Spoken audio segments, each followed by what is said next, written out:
Hi all, welcome to Blasters Arena. AFC Champions League 2 ആദ്യ മത്സരത്തിൽ തുർക്ക്മെനിസ്ഥാൻ ക്ലബ്ബായ അഹൽ FKയോട് മോഹൻ ബഗാൻ അട്ടിമറി തോൽവി ഏറ്റുവാങ്ങിയിരുന്നു. ഏകപക്ഷീയമായ ഒരു ഗോളിനായിരുന്നു മോഹൻ ബഗാൻ പരാജയപ്പെട്ടിരുന്നത്. ഇനിയിപ്പോൾ രണ്ടാമത്തെ മത്സരത്തിൽ ഇറാനിയൻ ക്ലബ്ബായ സപഹാനാണ് മോഹൻ ബഗാന്റെ എതിരാളികളായിക്കൊണ്ട് വരുന്നത്. സെപ്റ്റംബർ 30 രാത്രി ഇന്ത്യൻ സമയം 9:30 ഈ മത്സരം നടക്കുക. ഇറാനിൽ വെച്ചുകൊണ്ടാണ് ഈ മത്സരം അരങ്ങേറുക. എന്നാൽ ഈ മത്സരത്തിന് മുന്നേ മോഹൻ ബഗാന് ഒരു മുട്ടൻ പണി കിട്ടി എന്ന റിപ്പോർട്ടുകളാണ് പുറത്തേക്ക് വരുന്നത്.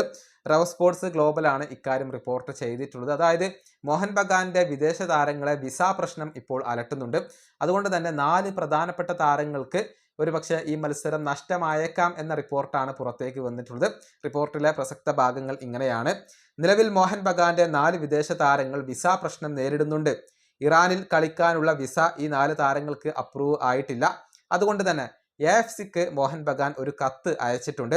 വേദി മാറ്റണം എന്ന് ആവശ്യപ്പെട്ടുകൊണ്ടുള്ള ഒരു കത്താണ് AFCക്ക് മോഹൻ ബഗാൻ ഇപ്പോൾ അയച്ചിട്ടുള്ളത്.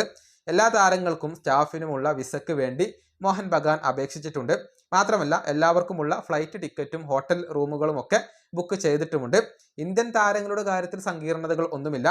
പക്ഷേ ഓസ്ട്രേലിയൻ പൗരത്വവും ഇംഗ്ലീഷ് പൗരത്വവും ഉള്ള താരങ്ങളുടെ കാര്യത്തിലാണ് സങ്കീർണതകൾ ഉള്ളത്. ഇവർക്ക് വിസ അപ്രൂവ് ആയിട്ടില്ലെങ്കിൽ ഇവർ ഇല്ലാതെ മോഹൻ ബഗാൻ ഇറാനിലേക്ക് പോവേണ്ടി വരും എന്നാണ് റവ് സ്പോർട്സ് ഗ്ലോബൽ റിപ്പോർട്ട് ചെയ്തിട്ടുള്ളത്. ഇങ്ങനെ ഇറാൻ വിസ അപ്രൂവ് ആക്കി നൽകിയിട്ടില്ലെങ്കിൽ അതിൻ്റെ പരിണിത ഫലം ഇറാന് തന്നെയായിരിക്കും നേരിടേണ്ടി വരിക. AFCയിൽ നിന്നും ഫിഫയിൽ നിന്നും അവർക്ക് കടുത്ത നടപടികൾ നേരിടേണ്ടി വരും എന്നുള്ളതാണ്. നിലവിൽ മോഹൻ ബഗാന്റെ ഭാഗം ക്ലിയർ ആണ്. എല്ലാവർക്കും വേണ്ടിയുമുള്ള വിസക്ക് അവർ അപേക്ഷിച്ചിട്ടുണ്ട്.